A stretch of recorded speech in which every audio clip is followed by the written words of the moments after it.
Welcome to this third session of the 2022 edition of the International Forum on One Korea, organized during Korean Liberation Day. This series of international fora on One Korea 하신 모든 분들 환영합니다. 이번 포럼은 한국이 주도하는 원코리아 캠페인을 대한 지지를 모으고 있습니다. 더 큰 아시아 태평양 지역과 전 세계 그리고 남북한의 통일을 위한 포럼입니다. 이 포럼의 목표는 바로 자유통일 한국을 달성하는 것입니다.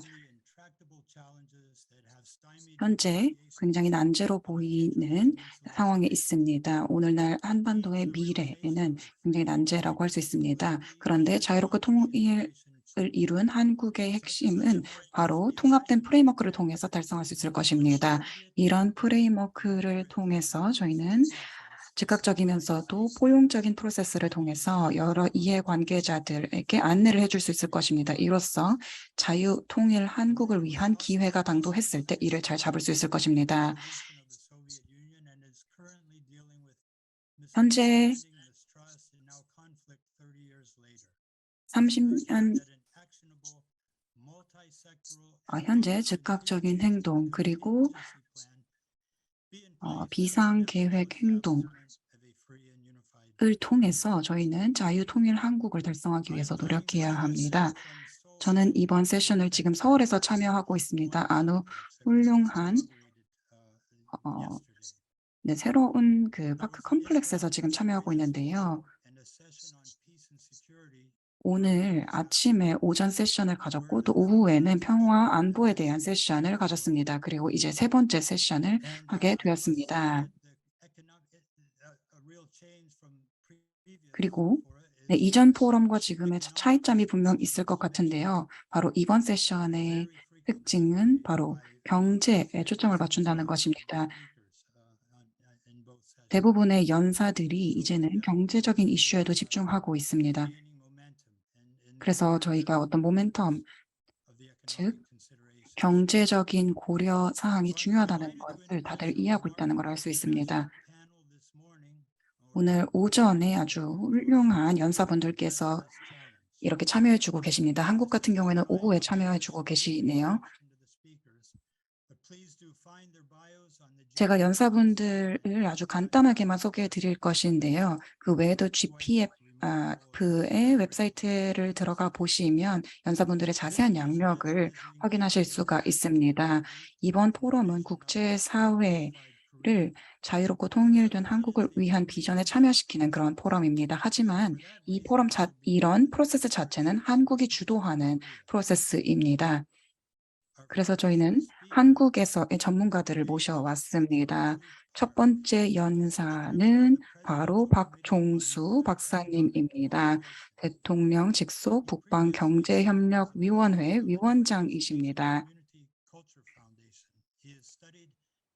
그리고 영국에서 공부를 하셨고 또 박사 학위를 취득하셨으며 또 러시아에서도 공부를 하셨습니다.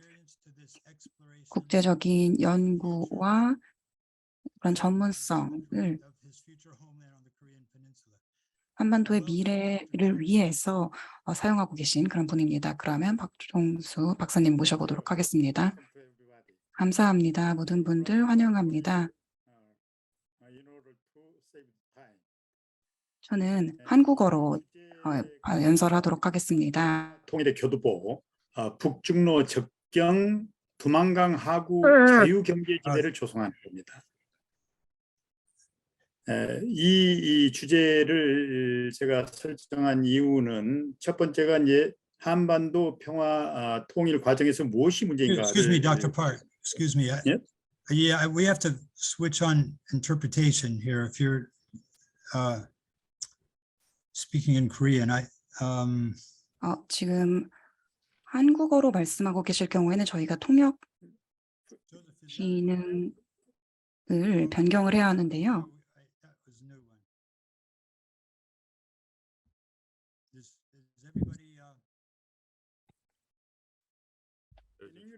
Button at the bottom of view. Yes, everybody connected okay on the. 네, 다들 지금 네, 문제 없으신가요? 아, 네, 문제 없으신 것 같네요. 다시 시작해 주시겠습니까? 네, 알겠습니다. 한반도 평화 통일 과정에서 무엇이 문제인가를 먼저 짚고 넘어가고요. 그리고 이 한반도 평화 통일을 위한 어떤 교두보로서 왜 북중로 접경지대에 두만강 하구인가? 그리고 두만강 하구를 그러면 어떻게 우리가 개발을 할 것인가?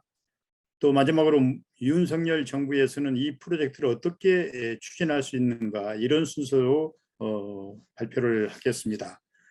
먼저 한반도 자유평화 통일 과정에서 문제가 무엇인가?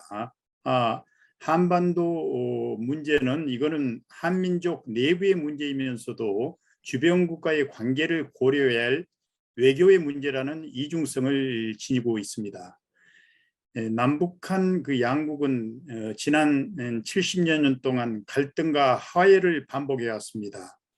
개성공단, 금강산 관광 등 다양한 협력 프로젝트를 추진해 왔습니다만 예외 없이 실패로 끝났습니다.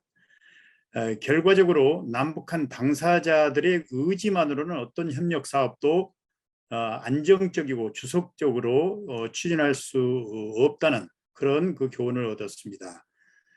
주변 강국들은 한반도 문제에 절대적인 영향력을 행사해 왔습니다. 그렇지만 각국의 이해관계의 불일치로 인해서 합의된 입장을 도출할 수 없는 그런 그 현실입니다. 특히 지난 문재인 정부 때는 역사상 처음으로 북미 간에 3차례의 정상회동이 있었고 남북 간 및 북중 간에도 4차례의 정상회동이 있었습니다. 그렇지만 한반도 정세는 2019년 하노이 북미 회담이 결렬됨으로써 기나긴 어둠의 터널로 들어왔습니다.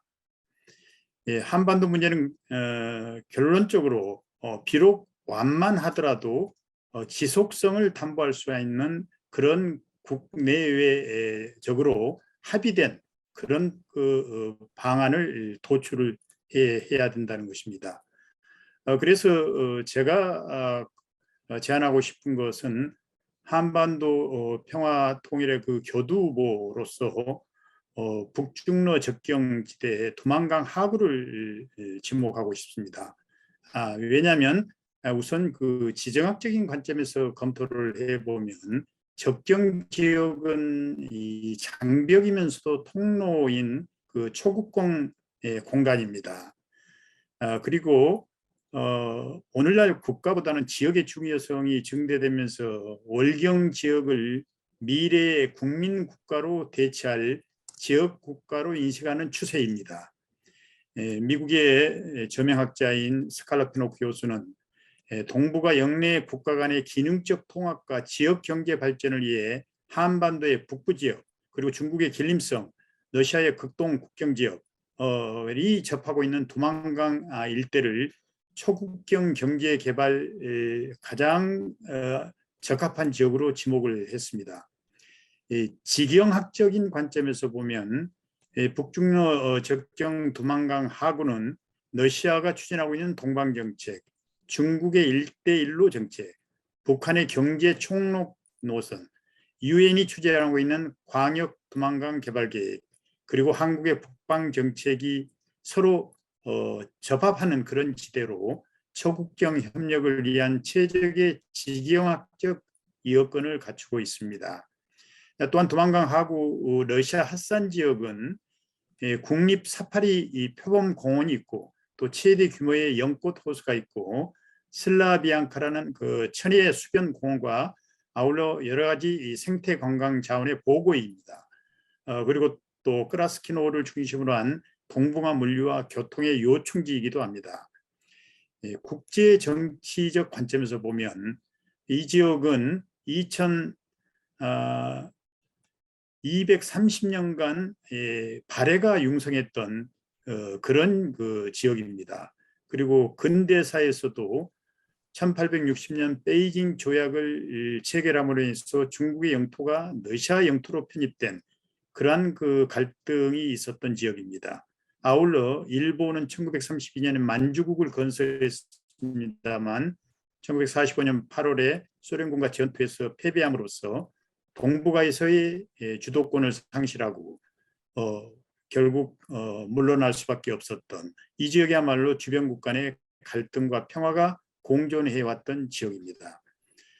그리고 유엔의 입장에서는 두만강 개발 계획이 1991년 시작이 돼서 현재까지 30년이 지났습니다만 아직도 상호 간의 이해관계가 일치하지 못해 답보 상태에 있습니다. 특히 러시아가 이 지역 개발의 소극적인 입장을 견지함으로 인해서 탄력을 받지 못했던 그 요인이 가장 컸었습니다.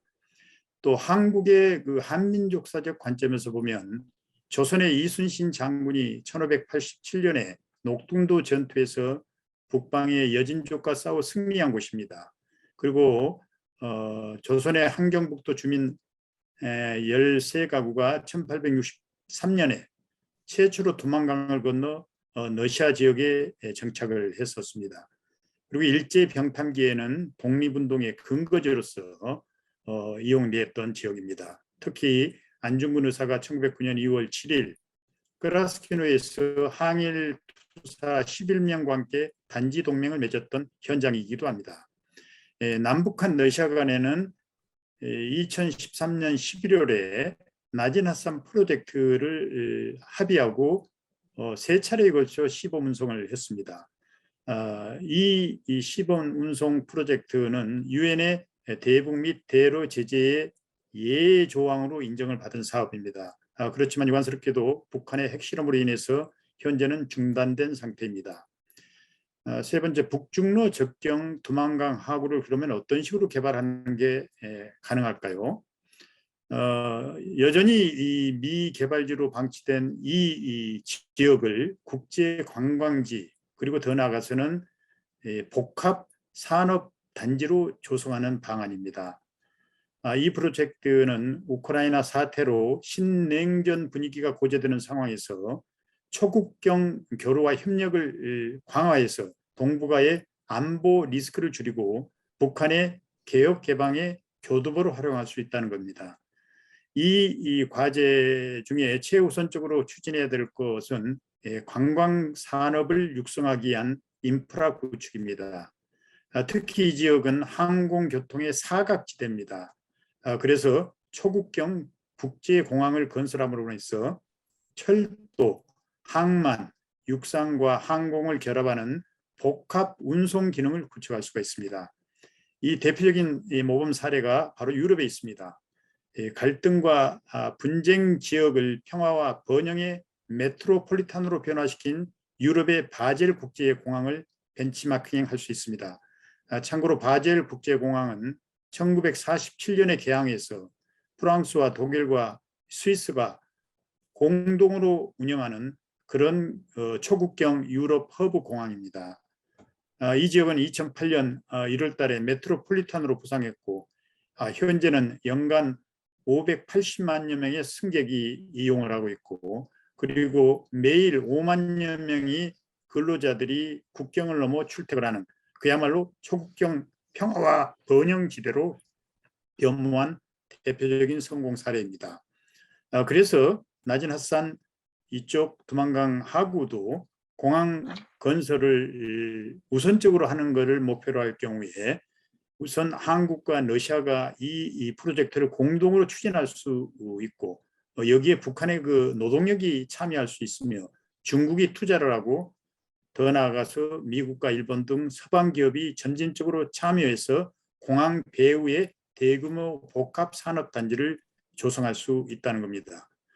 그렇다면 윤석열 정부에는 이 프로젝트를 어떻게 평가하고 있으며 또 어떻게 추진할 수 있는가라는 이제 문제를 한번 점검해 보겠습니다.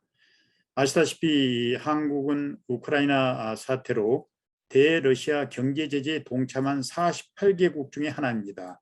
그래서 러시아는 한국을 비우호 국가로 지정을 했고 이 우크라이나 전쟁으로 인해서 북한, 중국과 관계도 매우 악화되고 있는 상황입니다. 따라서 국가 차원에서 북중 러시아와의 관계 정상화는 상당한 기간을 요할 것입니다.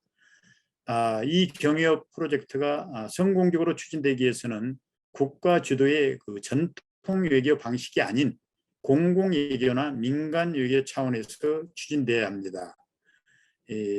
유럽의 그 바젤 국제공항도 같은 방식으로 추진이 됐었습니다. 먼저 지방정부가 나서고 그다음에 영국, 프랑스와 독일과 스위스 정부 차원에서 추진하고 마지막에는 EU가 이제 관여를 하는 시기였죠.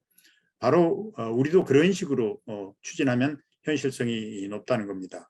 그러면 윤석열 정부가 추진할 수 있는 공공외교 방식은 이제 어떤 걸 우리가 한번 살펴볼 수 있을까요? 우선 협력 주체를 유럽의 방식처럼 민간 단체가 먼저 참여를 하고 그리고 이제 인접해 있는 지방 정부의 참여 그리고 이제 국가 간의 관계로 영역을 넓혀서 마지막에는 유엔 차원으로 이 프로젝트를 격상시키는 겁니다. 협력 분야도 비정치 영역, 역사나 문화나 관광, 특히 관광 분야는 러시아가 그 지역 관광 클러스터 조성을 위해서 아주 적극적으로 나서는 입장입니다. 그래서 현실성이 매우 높은 아이템 중에 하나입니다. 그리고 더 나아가서 이제 경제 정치적 영역으로 점점 확대 나가는 거죠. 그리고 관광 인프라를 건설하고 나서 그 다음에 소지역 개발 그리고 그 다음에는 배후단지 조성 마지막에는 이제 메트로폴리탄 건설하는 이런 순서로 진행하는 게 시간은 걸릴지 못하지만 보다 더 안정적인 그런 사업이라고 저는 생각합니다. 그래서 제가 지금 소속되어 있는 북방경제협력위원회는 이 프로젝트를 성공적으로 실현시키기 위해서 지난해에 러시아를 방문했습니다. 그래서 연해주 지사와 핫산 군수를 직접 만나고 러시아 연방정부의 경제개발부 차관이나 유관 장차관들을 만나서 이 문제에 대해서 심도 있게 논의를 했습니다.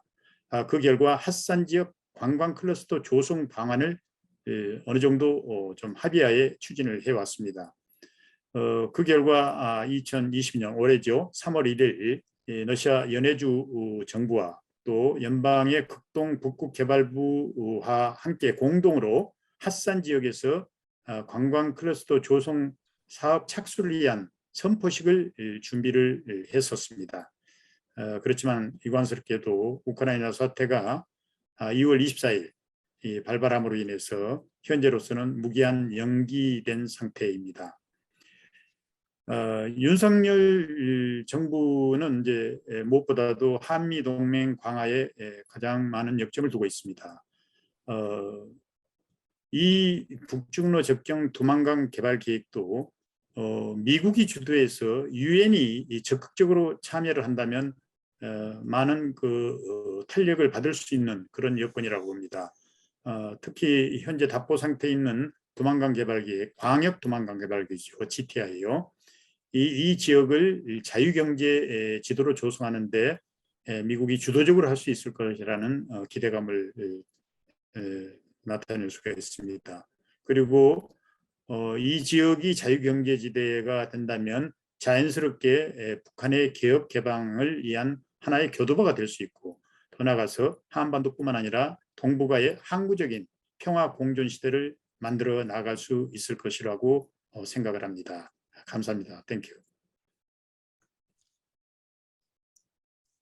Thank you very much, Dr. Park. That was a fascinating 네, 박사님 감사합니다. perspective. 아주 훌륭하게 역사적인 관점을 다뤄 주셨습니다. 이 두만강 하구 프로젝트는 이전에도 한번 봤던 내용이긴 하지만 박사님께서 좀 더 독특한 관점으로 발표를 해 주셨던 것 같고 특히 이 지역을 위해서 이 지역적인 접근 방식을 취한 방식으로 프로젝트를 설명해 주신 것 같습니다. 그래서 정말 기대가 됩니다. 어떤 식으로 발전이 될지 기대가 되고 또 대통령 직속 북방경제협력위원회가 이렇게 잘 운영되고 있다는 점을 아니까 또 기쁩니다. 감사합니다. 다음 연사께서는 남광규 고려대 아세아 문제연구원 통일과 국제평화센터장님이십니다. 그리고 원코리아 매봉 통일연구소 소장이시기도 합니다. 연구 분야는 북한 연구, 남북 정치 및 한국의 외교 정책 분야이시고 북한 문제 전문가로 한국의 주요 연론과 신문에 자주 등장하십니다. 자, 이제 발표 부탁드립니다, 교수님. 네, 감사합니다. 그러면 저를 간단히 소개하도록 하겠습니다. 저는 남광규라고 합니다. 저는 고려대 통일과 국제평화센터장을 맡고 있습니다. 저는 오늘 원 코리아 통일 비용 준비를 위한 여의도 국제금융 허브의 모색을 주제로 말씀드리겠습니다. 통일된 원 코리아는 동북아 경제 공동체를 모색할 수 있는 중요한 계기가 될 수 있습니다. 원 코리아의 경제력 강화로 인해 동북아시아 경제 공동체 형성이 본격화될 수 있기 때문입니다. 동북아 국가들 사이의 긴밀한 경제 협력과 인적 교류를 강화할 수 있고 또 이를 위해서 동북아 국가들 간 철도를 연결하고 또 바다와 육지를 잇는 해저 터널의 구축도 가능하다고 생각합니다.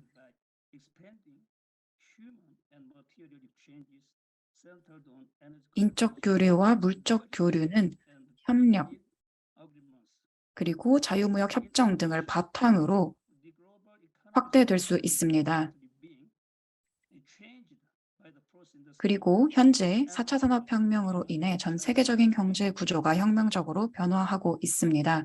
이 분야에서 한국과 중국이 앞서가고 있기 때문에 21세기 세계 경제의 신동력을 갖출 수 있다는 장점도 있습니다. 원코리아는 물류 중심지로서 대륙과 해양을 잇는 그런 중심지로서의 급속한 부상이 예상되기 때문에 원코리아는 환태평양과 유럽 대륙으로 연결되는 자유무역을 위한 수송으로서의 역할을 제공하게 됩니다. 원코리아는 한반도 내의 강력한 경제 공동체의 출현을 의미하는 것으로서 세계 경제 위기가 발생했을 경우 이를 함께 감당할 수 있는 완충국을 추가적으로 확보하는 것을 의미한다고 저는 개인적으로 생각합니다. 그리고 원코리아를 통해서 북한으로 인해 추진되지 못했던 장애물이 제거됨으로써 이제 북한 지역이 연계된 대형 프로젝트 및 남북러 삼각 경제 협력이 현실화될 수 있습니다. 한반도 종단철도 그리고 시베리아 종단철도의 연결과 함께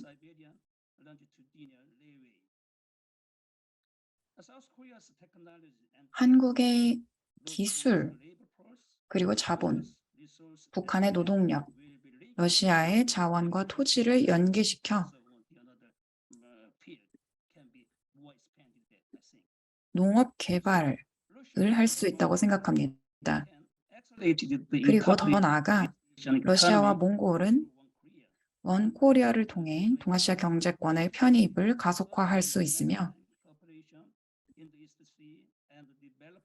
환동해권 해상협력 및 환동해 공동체 개발 등 국제경제협력 사안도 활발해질 수 있습니다.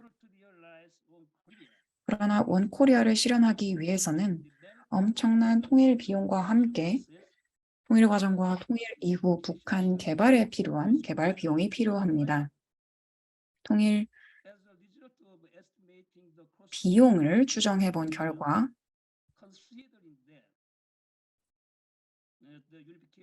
만약 통일 과정이 10년 걸린다고 볼 때 통일 비용이 최소 2,500억 달러에서 최대 2조 달러까지 들 것으로 추정되었습니다. 그러면 각각 1년에 250억 달러, 2천억 달러가 소요되는 셈입니다. 그렇다면 이런 막대한 통일 비용을 어떻게 조달할 수 있는가 할 때 하나의 대안은 지금부터 한국의 국제금융의 허브를 구축하는 것입니다. 한국은 일본의 낙후된 금융 시스템과 정보 시스템의 수준, 그리고 싱가포르의 친중국 및 비싼 재료값 및 임대료에 비교했을 때 금융 허브 유치 인프라 경쟁력이 한국은 더 높다고 볼 수 있습니다. 2020년 한국 정부 내 국가균형발전위원회는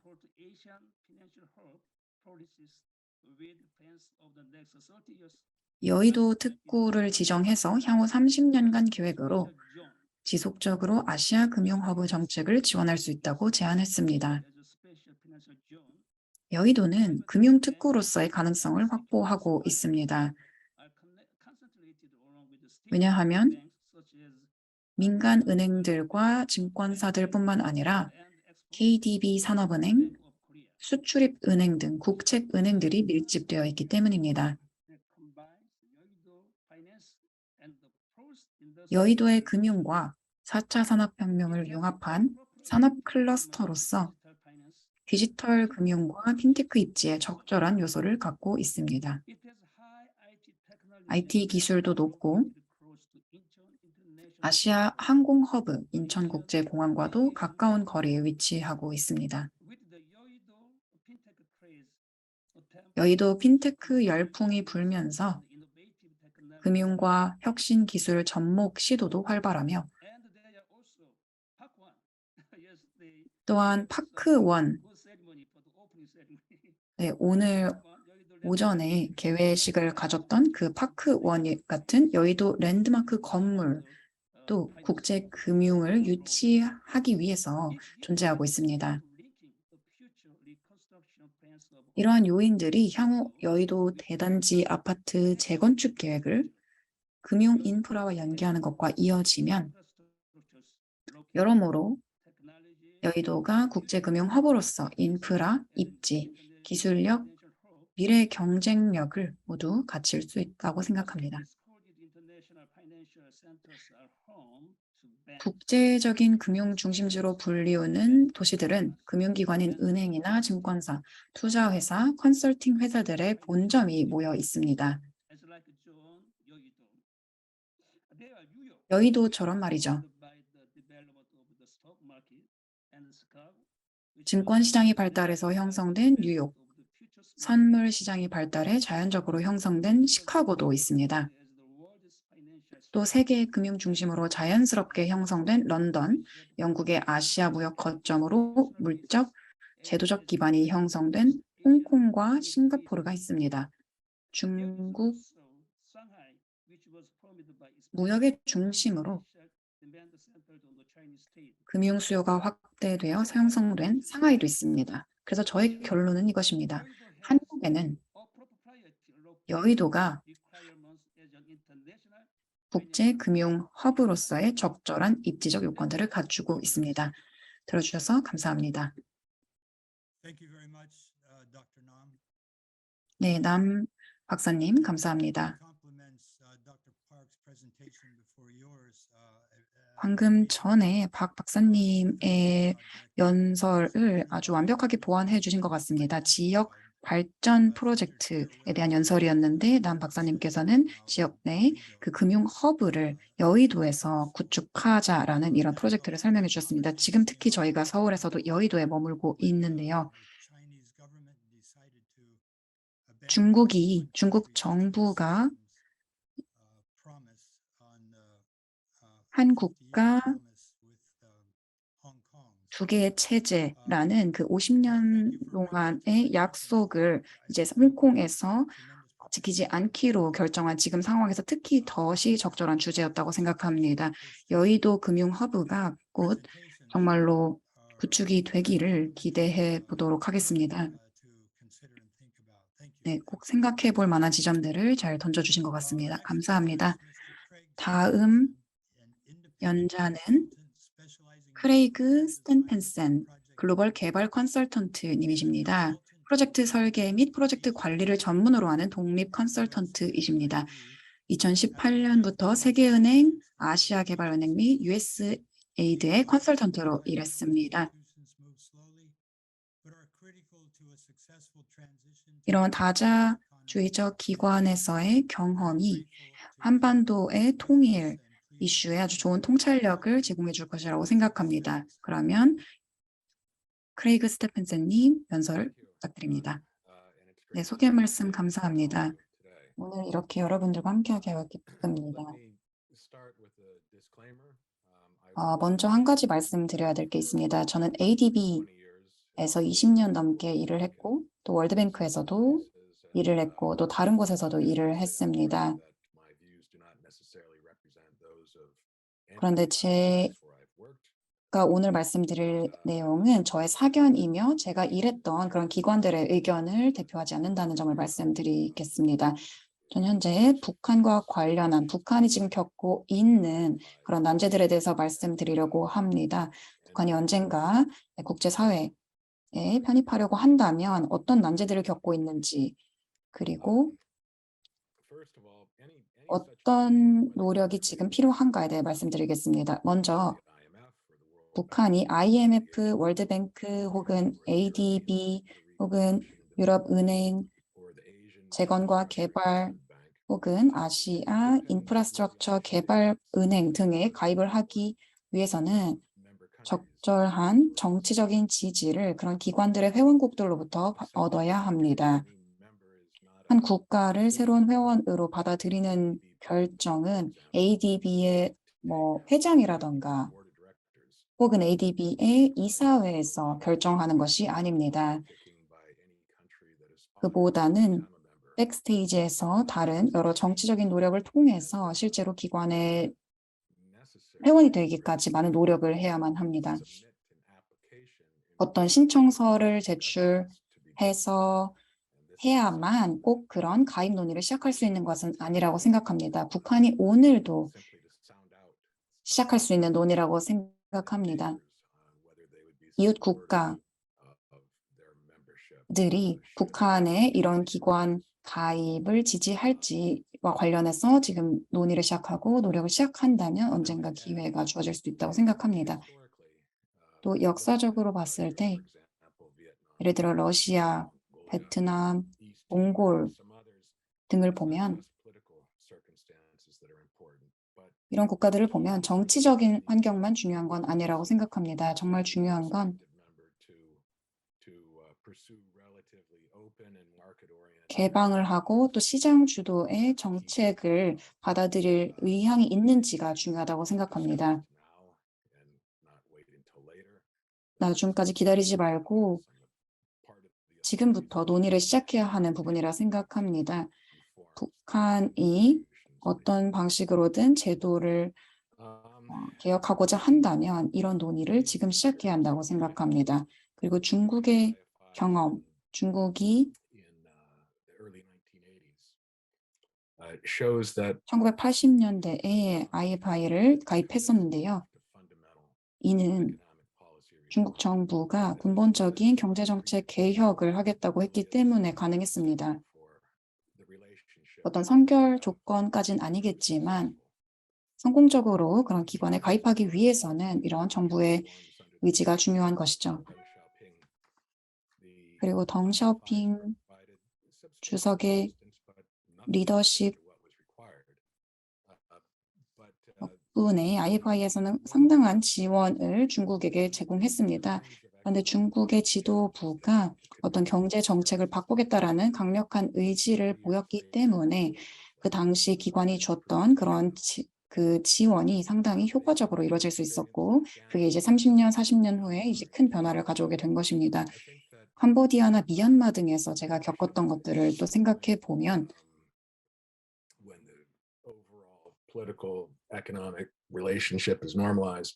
경제 정치 관계가 어느 정도 정상화된다면 회원 가입 자격 자체가 어떤 협상 카드로서 제공될 수도 있을 것 같습니다. 중요한 정치적인 이슈도 관여가 되겠죠.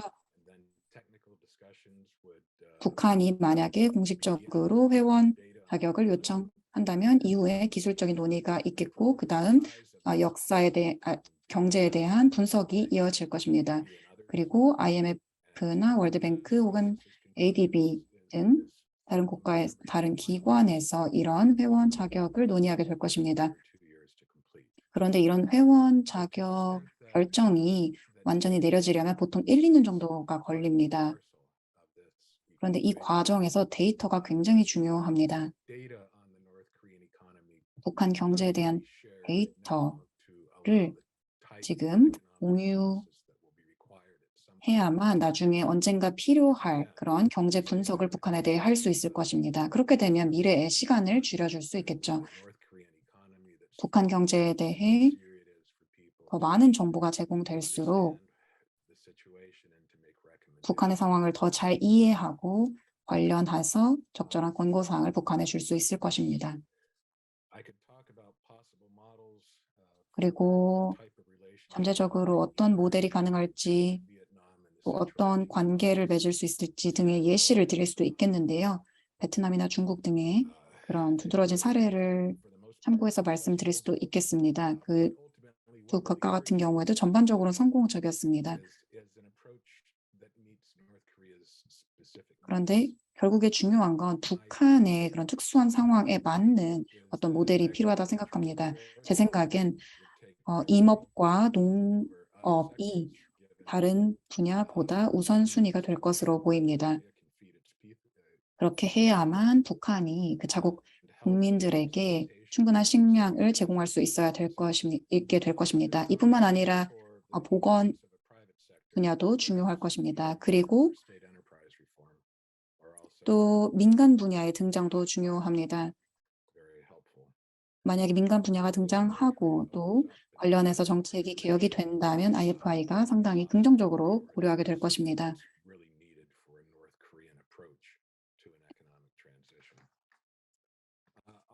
Assistance that could be provided from the international community. 그리고 국제사회가 어떤 지원을 제공할 수 있을 것인가에 대해서 마지막으로 말씀드리겠습니다. 저희는 필요한 게 무엇인가를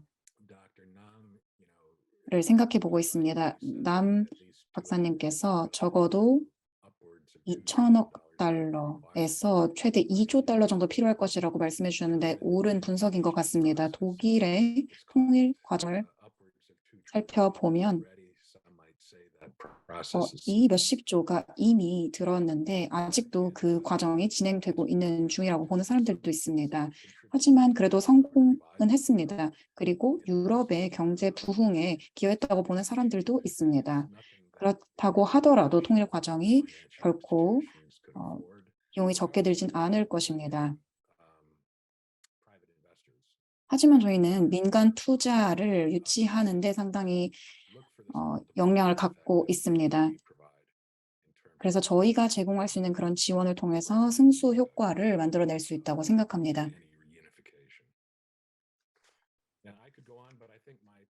좀 더 말씀드릴 수도 있겠지만 제 시간이 이제 끝난 것 같아서 경청해 주셔서 감사합니다.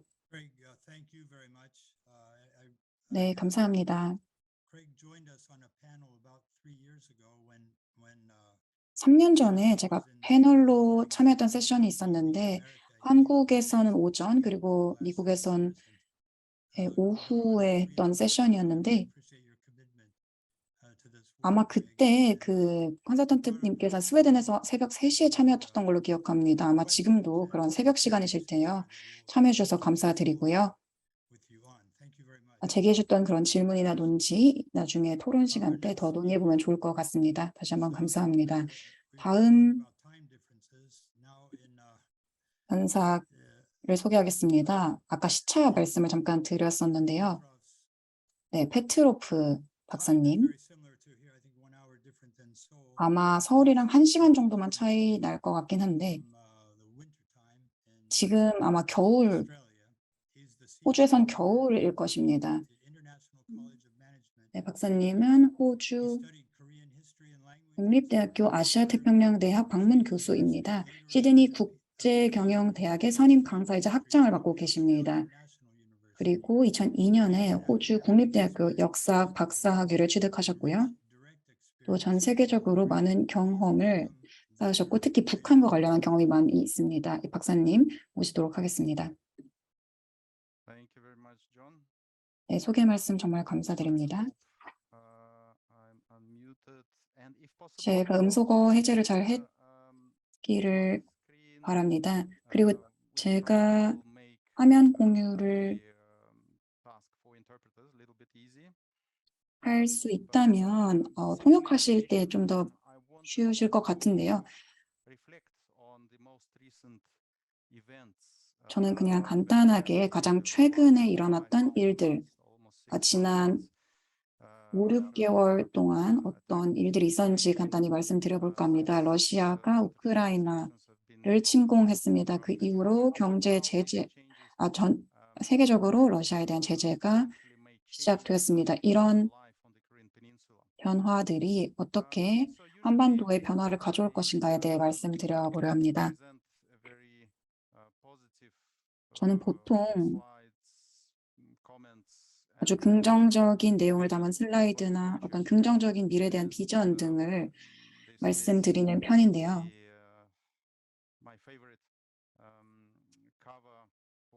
네, 이 첫 번째 슬라이드는 제가 제일 좋아하는 커버 사진입니다. 아주 좋아하는 사진입니다. 사실 한국인들의 통일에 대한 염원을 보여주는 사진이라고 생각합니다. 네, 통일로 한국에 있는 평양에 있는 통일로, 그리고 판문점 빌리지가 그 DMZ의 남쪽에 있는데 그곳의 사진들입니다. 네, 제가 어떤 경제적 도전 과제와 기회를 생각해 봤을 때 저는 마음이 좀 슬퍼집니다. 최근 5, 6개월간 일어난 일을 생각하면 좀 마음이 무거워지는데요. 그리고 또 지난 1년 동안 있었던 일을 생각해 보면 저는 조금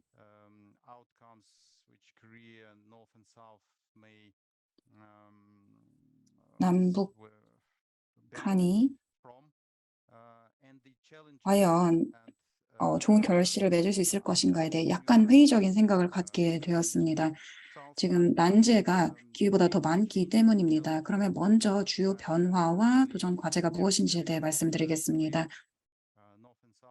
일단 한국에 직접적으로 영향을 준, 그리고 주변국에 직접적으로 영향을 준 변화들을 말씀드리겠습니다. 저는 제 분석 내용을 3가지 분야로 나누었는데요. 경제, 정치, 그리고 안보입니다.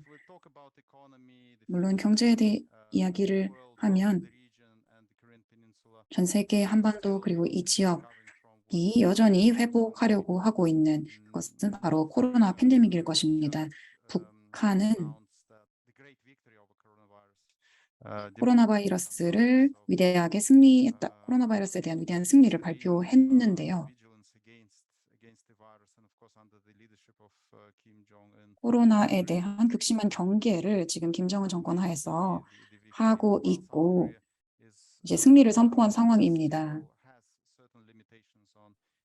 하지만 남한 같은 경우에는 아직 어떤 사람들의 이동이라던가 경제 활동에 제약을 두고 있는 상황입니다. 그래도 이 지역 전체는 회복을 하고 있고 중국이 그 예시일 것입니다.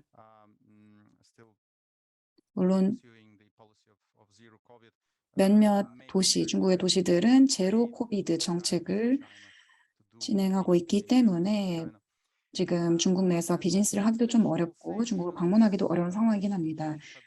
그리고 다음으로 러시아에 대한 국제 제재가 있었습니다. 러시아 은행에 대한 제재가 있었고 또 특히 그 무역에 직접적인 영향을 가져온 제재였습니다. 예를 들어 지금 러시아의 시민들은 이제 은행 카드를 사용할 수가 없게 되었고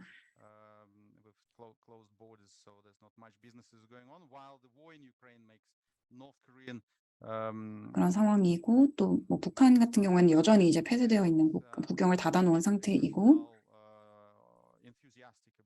또 우크라이나 동부로 가서 어떤 도시를 건설한다던가 이런 식으로 하려는 그런 지금 군부대의 그 계획도 있는 상황입니다. 이에 더해서 미중 무역 전쟁이 이 전 트럼프 대통령 임기 때 시작이 되었고 아직도 지속 중입니다. 바이든 행정부는 중국과의 무역에 대해서 우려를 여전히 하고 있고 호주도 이 중국이 호주 수입품에 대해 매긴 그 제재에 피해를 입고 있습니다.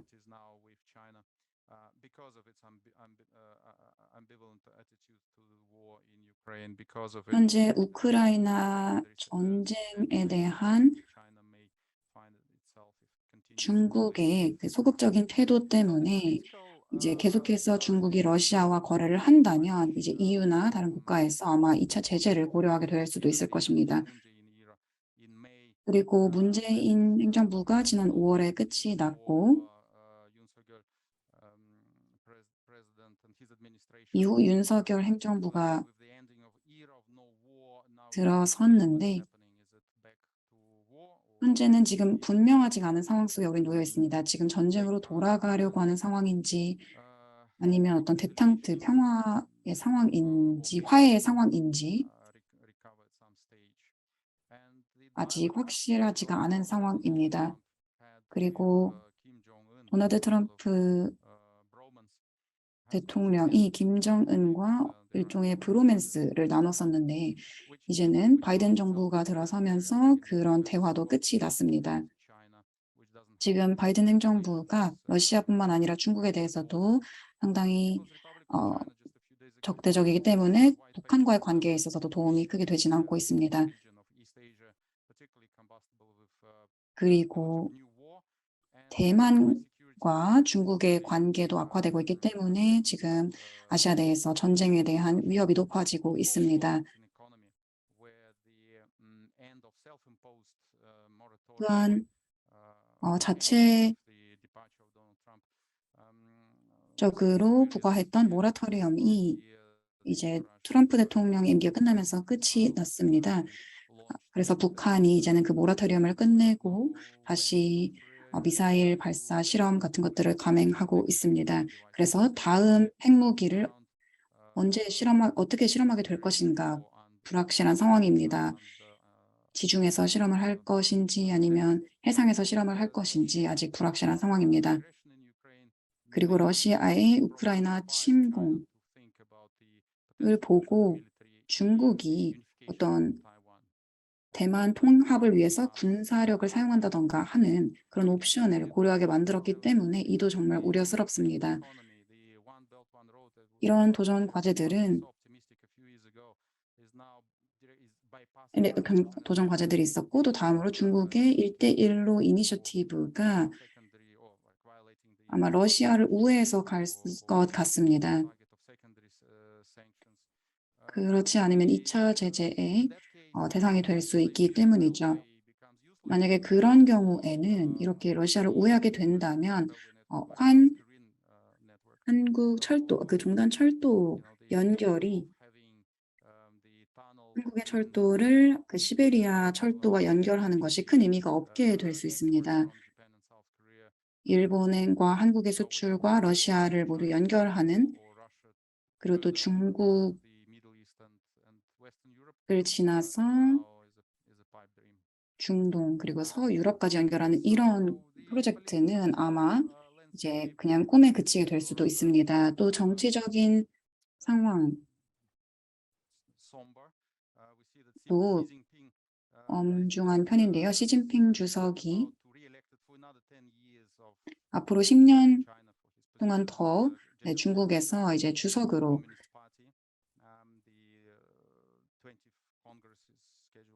역임할 것으로 보입니다.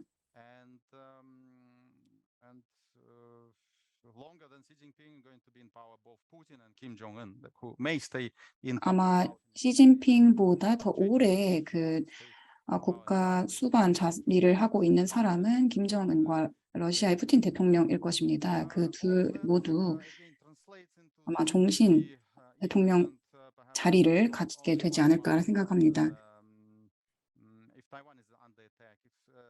그리고 대만도 지금 공격 위협을 갖고 있고 또 한국은 북한으로부터 직접적인 공격 위협을 받고 있습니다.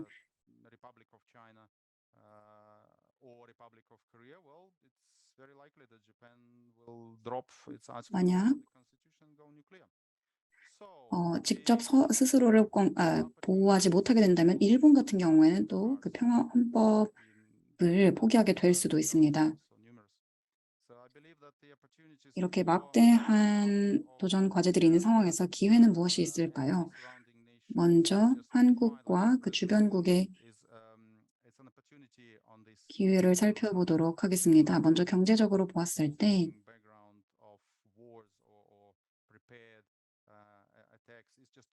이런 전쟁이라던가 그 공격에 대한 위협에 대비하는 과정에서 어떤 윈윈 기회를 찾아야 된다고 생각합니다. 특히 공급망 강화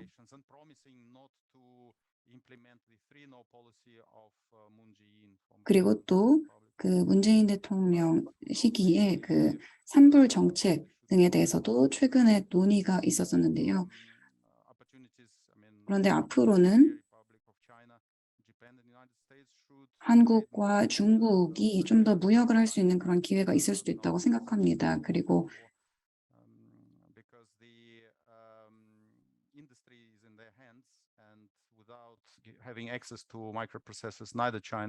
현재 일본 같은 경우에도 반도체의 경우에는 이제 중국이나 다른 곳에서 그 반도체를 수급할 수 없게 된다면 이 또한 어떤 한국에는 기회가 될 수 있다고 생각합니다.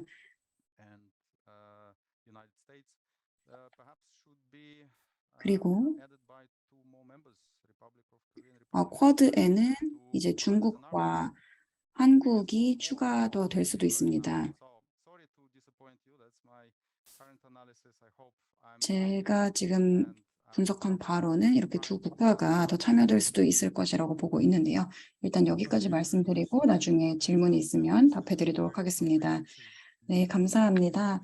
정말 포괄적으로 경제적인 그 기회들을 다뤄주셨습니다. 그리고 정치 안보 분야도 다뤄주셨습니다. 또한 우크라이나와 러시아 전쟁에 대한 인사이트에도 감사드립니다. 좀 더 많은 이 발표 자료를 나중에 볼 수 있게 되면 좋을 것 같은데요. 네, 정말 감사합니다. 네, 다시 한번 의견 말씀해 주셔서 감사합니다. 아주 중요한 부분 짚어주셨습니다. 다음 연사는 이현석 연사입니다.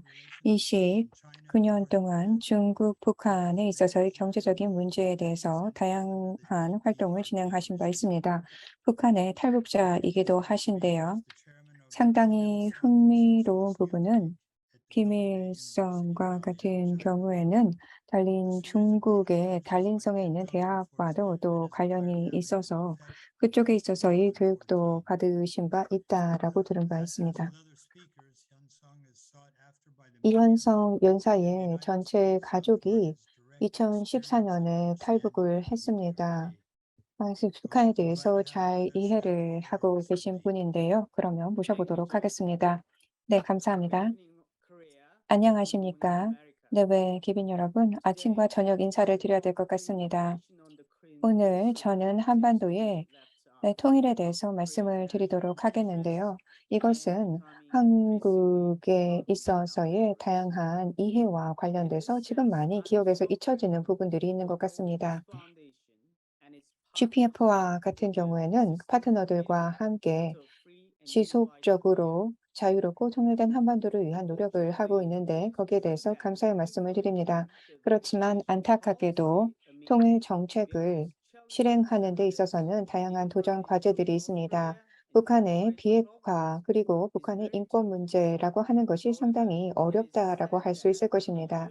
하지만 윤석열 정부와 같은 경우에는 아직 통일에 대한 분명한 비전을 내놓고 있지는 못한 것 같습니다. 우리가 신정부가 어떠한 정책을 취할까 하는 것을 조심스럽게 지켜봐야 합니다. 이전에 취했던 정책이 다 성공적으로 가지 못했던 부분들이 있습니다. 그렇기 때문에 조금 더 조심스러운 접근을 해야 됩니다.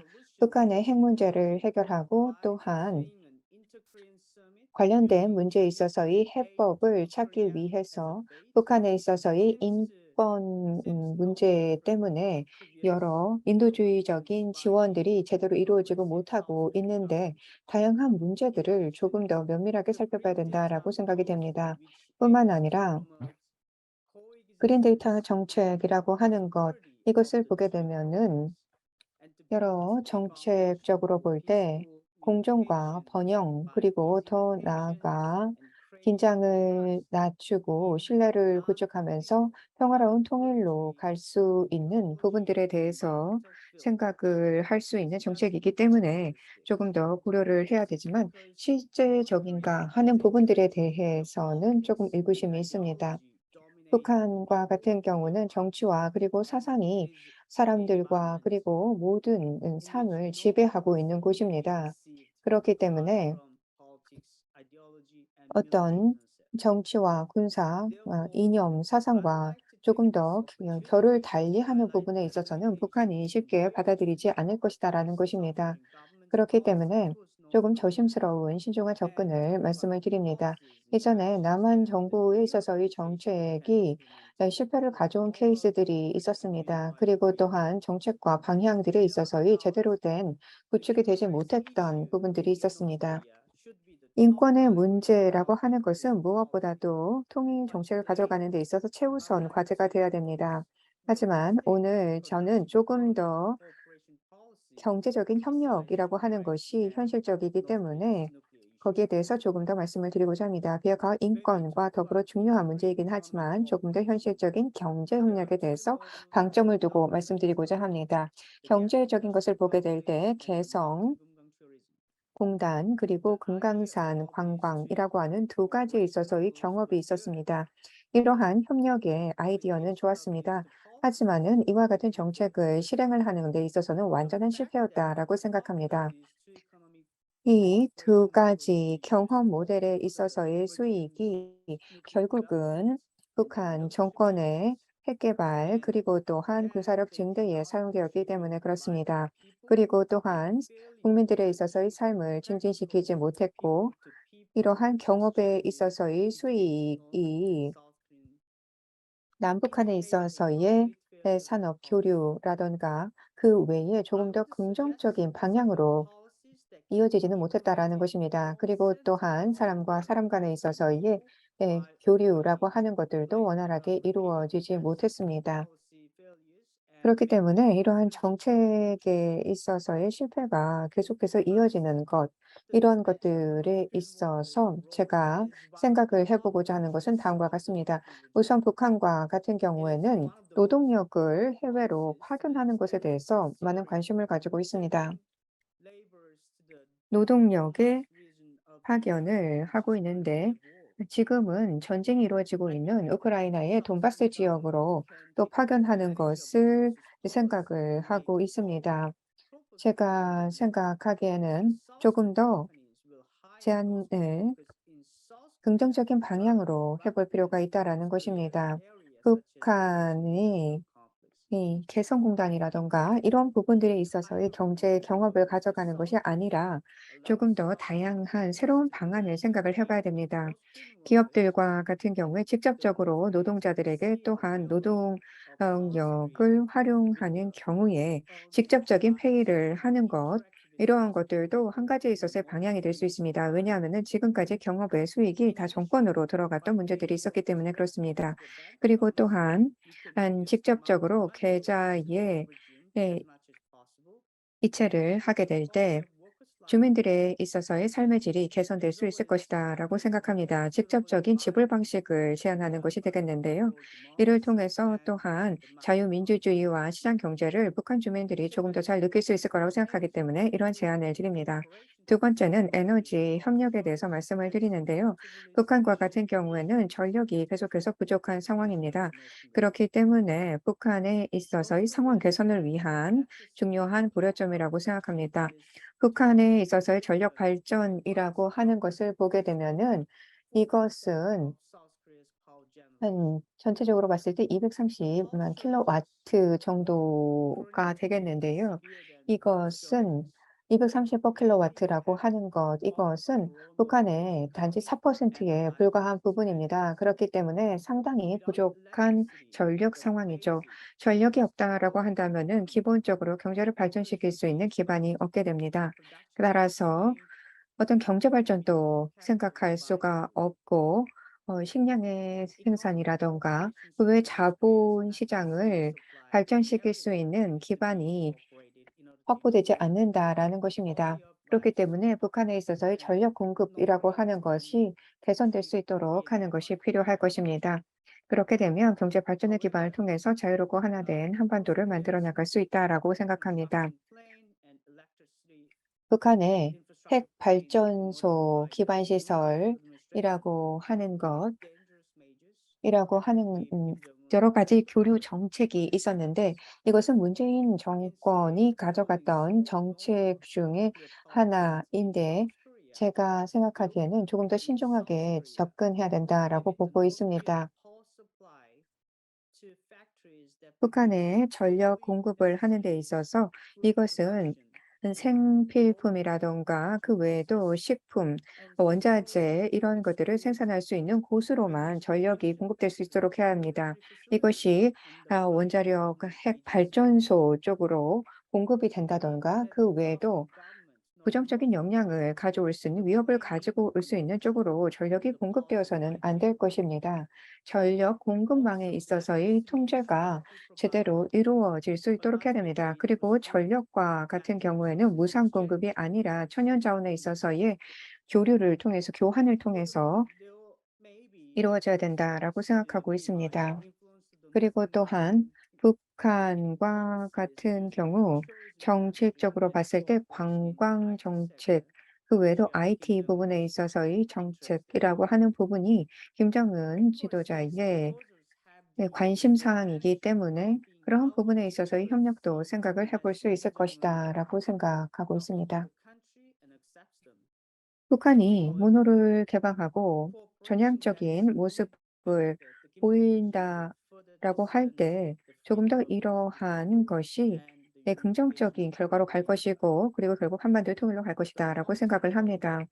장기적인 목표를 생각을 해볼 때 경업에 있어서의 장기적인 목표를 생각해 볼 때 그것은 궁극적으로 하나된 한반도입니다.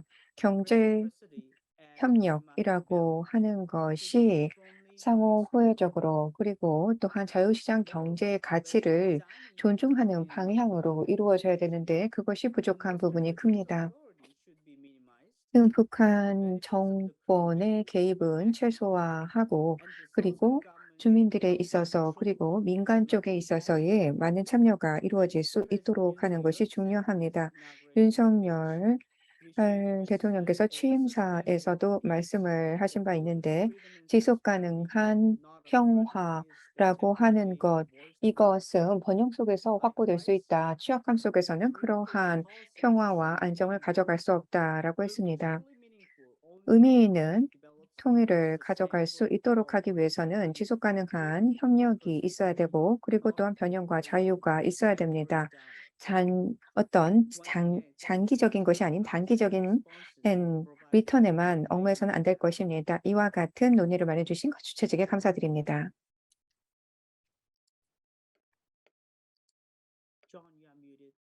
네, 마이크를 켜주시기 바랍니다.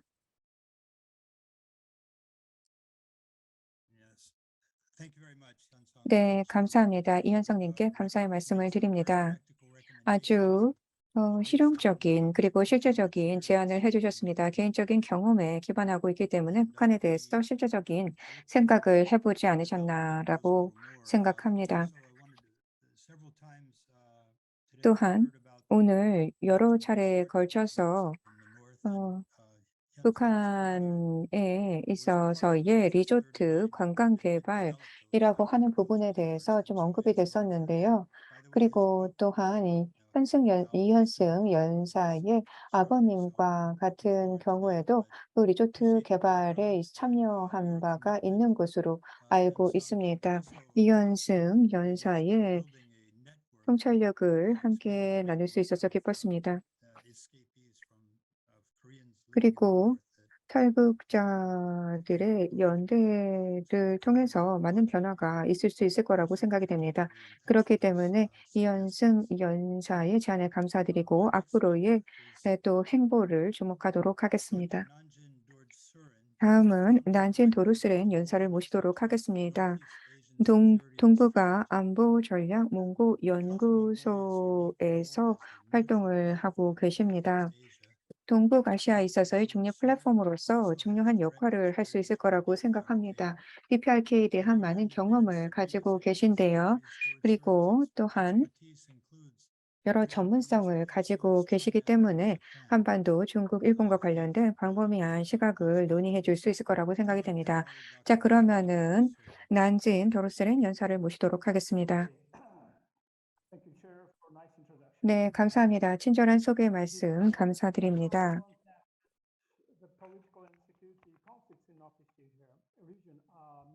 동북아 안보와 관련돼서 논의를 하는 데 있어서 경제 협력을 가져가는 것이 여러 가지 도전 과제가 있습니다. 이전 연사들께서도 분명하게 의견을 개진해 주셨다고 생각이 되는데요. 우선 경제는 평화 안보와 연계돼서 논의돼야 되는 부분들이 있다라고 봅니다. 경제 협력을 동북아 지역에서 촉진시킬 수 있는 방안에 대해서 생각을 해볼 때 우선 첫 번째는 에너지 부분을 생각을 할 수 있습니다. 에너지 부문과 같은 경우는 전략적으로 중요합니다. 어떤 국가든지 예외가 없이 에너지는 중차대한 부분입니다. 국가에 있어서의 자주 주권에 있어서도 중요한 부분이라고 할 수가 있겠습니다. 몽고와 같은 경우에도 최근에 있어서 전력 소비가 상당히 늘어나고 있습니다. 최근에 팬데믹이 확대되게 되면서 몽고 정부와 같은 경우는 새로운 이니셔티브 프로그램을 진행을 한 바 있는데요. 이것은 전력 난방과 관련된 부분들에 있어서 지불제의 변화를 가져온 바 있습니다. 전력과 관련된 여러 가지 변화되는 정책들이 나오고 있습니다. 전문가들과 같은 경우에는 다 에너지와 관련돼서 큰 도전 과제에 직면할 것이다. 미래에 있어서의 도전 과제는 더욱더 클 것이다라고 얘기하고 있습니다. 그렇기 때문에 재생가능 에너지에 대해서 생각을 하고 있긴 하지만 그것은 많은 비용이 들어가게 됩니다. 그렇기 때문에 지속가능 발전 측면에서는 의미가 있기는 하나 비용적인 부담이 있는 문제가 있습니다.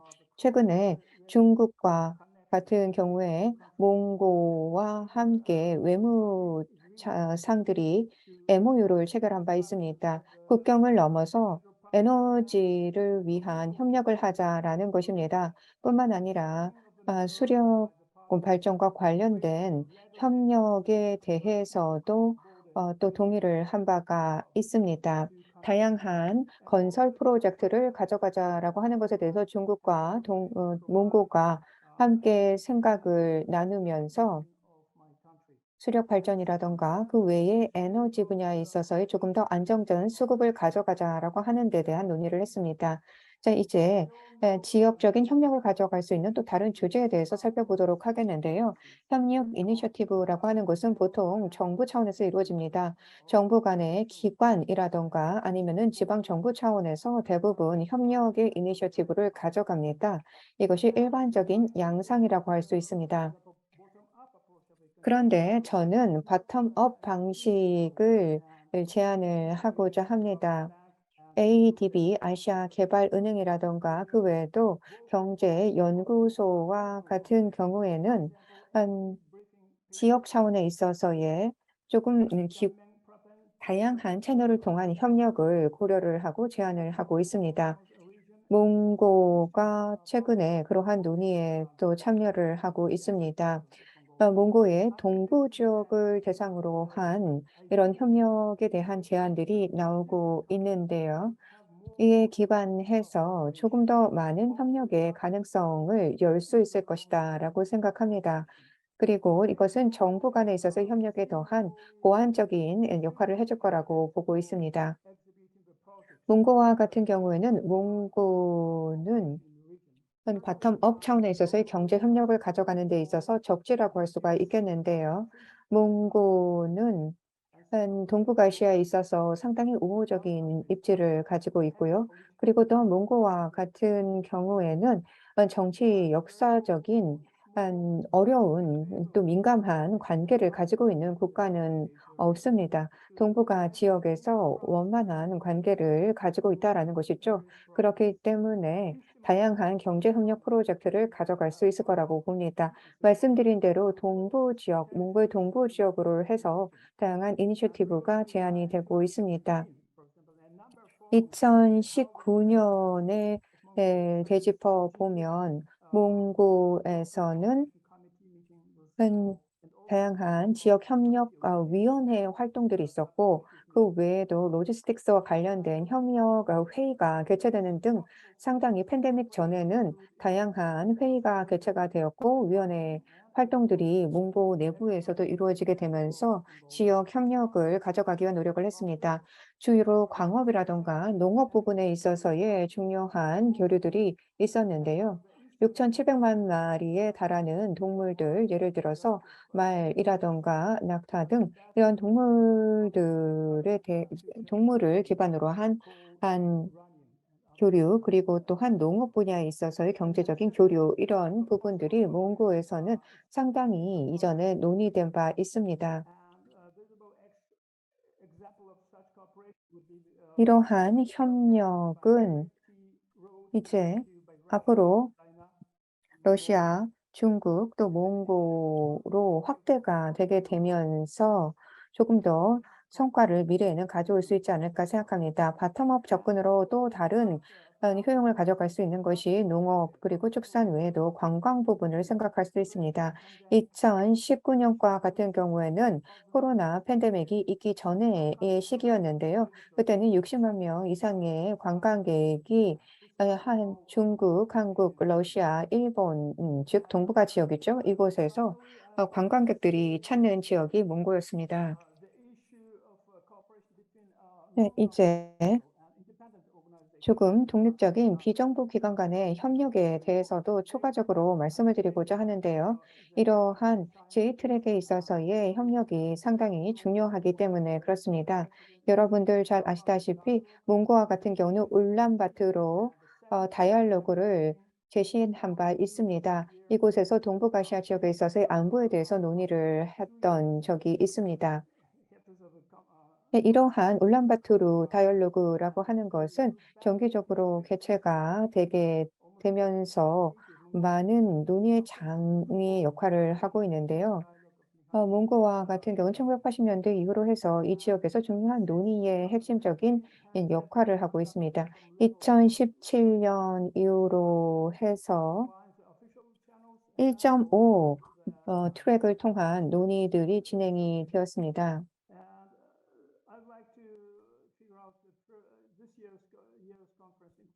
이렇게 살펴보게 되면 5가지에 있어서의 주요 부분들을 생각을 할 수가 있을 것인데요.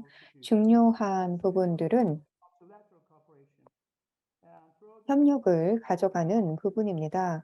그렇기 때문에 조금 더 협력이 다자적인 협력으로 이루어질 수 있도록 하는 것이 필요할 것이고요. 그리고 또한 지역 경제가 이런 협력에 기반해서 조금 더 활성화될 수 있도록 하는 것이 필요할 것입니다. 에너지 전환이라고 하는 것도 생각을 해봐야 된다라는 말씀으로 마무리를 해보도록 하겠습니다. 감사합니다. 네, 감사합니다. 자, 이렇게 해서 유사한 내용이긴 한데요. 전력 그리고 또 경제 협력을 가져가기 위한 경허 프로젝트, 관광을 포함한 부분들에 대해서 제안을 해주신 바 있습니다. 네, 이러한 부분들은 오늘 포럼에 걸쳐서 계속해서 언급이 되고 있는 부분입니다. 네, 그리고 이렇게 참여를 해주셔서 상당히 기쁜데요. 왜냐하면은 몽고에 많은 부분들이 많은 분들이 참여를 하고 있는데 9월 21일에서 23일 날 문구가 주체가 된 다이얼로그가 또 진행이 되기 때문에 오늘 이 자리에 함께 하심이 참 의미 있다라고 생각이 됩니다. 문구는 중립성을 가지고 있기 때문에요. 여러분들 다 초청을 드립니다. 많은 논의를 해주시면 좋겠습니다. 네, 9월에 회의에 대한 초청의 말씀을 드렸고요.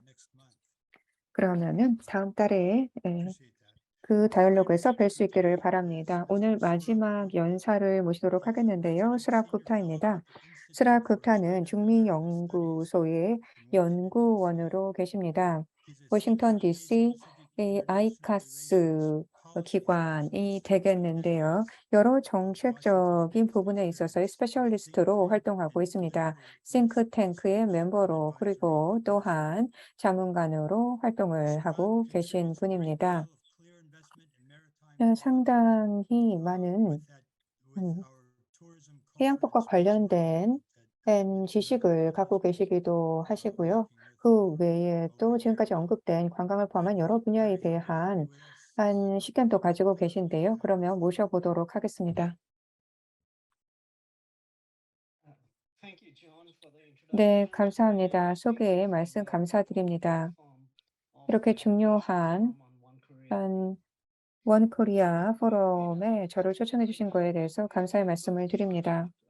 자, 중국과 한국에 있어서의 관계를 포함해서 다양한 관계가 동북아에 존재하고 있습니다. 앞서서 페드로브 연사께서도 말씀을 하신 바 있는데요. 북한에 있어서의 도발적인 행동이라던가 그 외에도 공급망 사슬의 문제, 그 외에도 반도체 칩과 관련된 협력에 있어서의 움직임들, 이러한 것들이 상당히 복잡하게 있습니다. 그런데 지금 살펴보게 되면은 여러 방향성들이 조금 다른 것 같습니다. 북한과 같은 경우에는 실제 붕괴가 될 수 있느냐, 뭐 이런 내용들도 나오고, 그리고 또 갑자기 붕괴가 될 수 있다라고 하는 의견들도 제시가 되기도 합니다. 그렇게 되면은 이런 북한에 있어서의 큰 변화가 있을 것이다라고 얘기하고 있고요. 김정은 정권과 같은 경우는 계속해서 이 해당 정권을 가져갈 수 있는가에 대한 생각도 하게 되는데 여러 가지 어려운 부분에도 불구하고 정권은 계속해서 김정은 정권은 계속해서 존재하고 있습니다.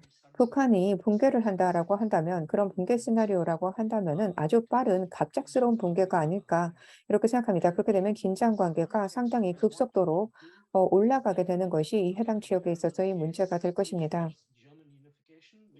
우리가 통일에 있어서의 문제에 대해서 생각을 하고 있는데요. 이것이 만약에 북한 정권에 있어서 붕괴에 의한 것이다라고 한다면은 아주 빠른 속도로 예상하지 못했던 시기에 통일이 있을 수도 있을 것입니다. 문재인 대통령 시기에 여러 교류에 있어서의 시도가 있었습니다. 베트남과 같은 경우도 베트남과 북베트남에 있어서의 분리가 되어 있다가 통합됐던 그런 케이스이죠. 그때는 통합이라고 하는 것이 경제적으로 점진적으로 이루어졌던 그런 케이스입니다. 그런데 북한과 같은 경우에는 아주 빠르게 붕괴가 될 수가 있습니다. 그렇게 되면은 이것은 독일에 있어서의 통일과 같은 아주 갑작스러운 움직임으로 그리고 또한 갑작스럽게 초래되는 결과들로 나타나게 될 것이다라고 봅니다. 독일에 있어서의 통일과 같은 경우 이 사례들을 잘 살펴보고 조심스러운 접근을 해야 된다라고 봅니다. 앞으로 북한이 이 붕괴를 하게 된다면 자유롭고 통합된 하나의 한반도가 이루어질 수 있는지 하는 것들을 잘 고려해 봐야 되겠죠. 전 여기서 두 가지에 있어서 중요한 정책적인 결정이 필요하다라고 생각이 됩니다. 동독이 이 어려움을 겪게 되면서 사실 변화가 나타나게 되었고 독일과 같은 경우에도 빠르게 통일에 있어서의 변화를 가져갔던 것이 맞습니다. 독일과 같은 경우는 통화에 있어서의 전환을 보게 되면 환율을 보게 되었을 때 상당히 동독은 경제적으로 취약했음을 알 수가 있습니다. 즉 동독과 서독에 있어서의 격차가 상당히 있었다라는 것이죠. 4.3 정도 있었을 비율로 교환이 되었기 때문에 그렇습니다. 따라서 그런 경제적인 상황들, 독일의 상황에서 볼 때 또 남북 간의 상황을 점쳐볼 수 있는 또 방향성을 잡아볼 수 있는 좁은 사례라고 생각이 되고요. 또 경제적인 정책과 관련돼서도 어떤 영향을 미칠 수 있는지 하는 것들에 대해서도 잘 살펴봐야 됩니다. 서독과 같은 경우에는 이 해당 노동계에 있어서의 목소리가 상당히 컸던 부분들도 있고요. 그러면서 함께 통합을 한다라고 할 때 노동계에 있어서 의 문제 같은 것들도 쉽지 않았던 부분들이 있습니다. 그 외에도 중앙은행에 있어서의 조정 문제 같은 것들도 필요했다는 것이죠. 분데스은행과 같은 경우도 그와 관련된 부분들에 대해서 언급을 하기도 했습니다. 그렇습니다. 동독과 서독에 있어서의 사례를 보게 되면 사실 임금과 같은 경우에도 큰 격차가 있었습니다. 한 30% 정도에 있어서의 차이가 있었습니다. 물론 그것은 생산성의 차이가 있었고 그 외에 영향을 미치는 요소들이 있었기 때문에 나타난 것이긴 하나 임금 부분에 있어서의 차이가 분명히 독일에는 있었다라는 것이죠. 그렇기 때문에 외국의 투자라든가 이런 부분들에 있어서 산업적인 시각으로 봤을 때 서독은 좀 긍정적이고 발전된 부분에 있었다면 동독은 그렇지 못했던 부분들이 있었고 그것을 연계하는 데 필요한 노력들이 있었음을 기억할 필요가 있을 것입니다. 독일이 통일을 가져가는 과정에 있어서 상당히 견조한 기반을 다지기 위한 노력들이 이루어졌습니다. 국제 투자와 관련돼서 상당히 다른 상황에 있었던 것들이 맞죠. 국제 투자라고 한다면 다양한 곳에 있어서의 투자들이 있었습니다. 일본을 포함을 해서 다양한 부분들에 있어서의 투자들이 있었죠. 그리고 투자 대상지였던 동독과 서독을 서로 비교를 해볼 때 해외의 어느 부분에서 투자가 오는가 하는 부분들에 대한 차이도 분명 있었다라는 것입니다. 그렇기 때문에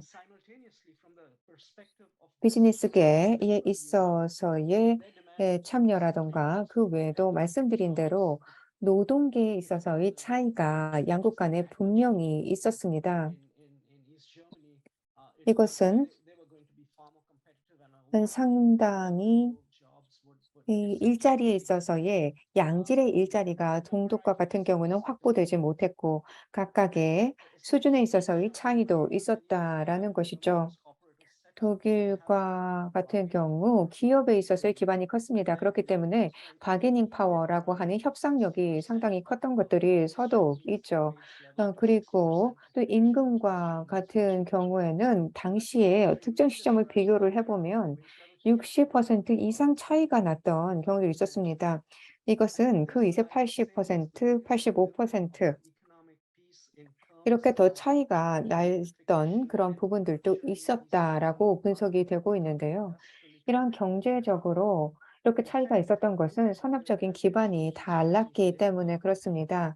그리고 동독에 있어서의 노동시장이라고 하는 것, 이것을 보면 생산성 부분이 물론 영향을 미쳤고 그 외 다양한 부분들이 영향을 미치고 있기는 하나 아, 임금의 차이는 눈에 띄게 컸습니다. 그 외에도 실업률에 있어서의 부분들도 문제가 됐던 것이 있고요. 그 외에 산업 기반이라던가 그 외에 자금에 있어서 이 이동이라고 하는 부분들, 이 모든 것들 연금 제도를 포함한 퇴직연금 제도를 포함한 것까지 동독과 서독을 서로 연계하는 데 있어서는 너무나 많이 조정해야 되는 부분들이 있었다라는 것입니다. 그렇기 때문에 동독에 있어서의 생산성을 높일 수 있도록 하는 문제, 그리고 실업에 있어서의 문제,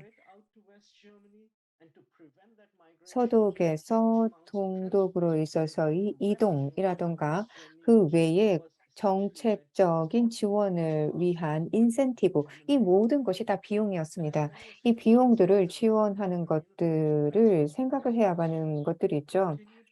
통일 이후에 15년 정도가 지난 시점에서도 소비에 있어서의 수준은 20에서 25% 정도의 차이가 났다라는 것입니다. 그러면 이 모든 사례를 봤을 때 어떠한 암시를 그리고 함축점을 시사점을 우리는 한반도와 관련해서 가져갈 수가 있을까요?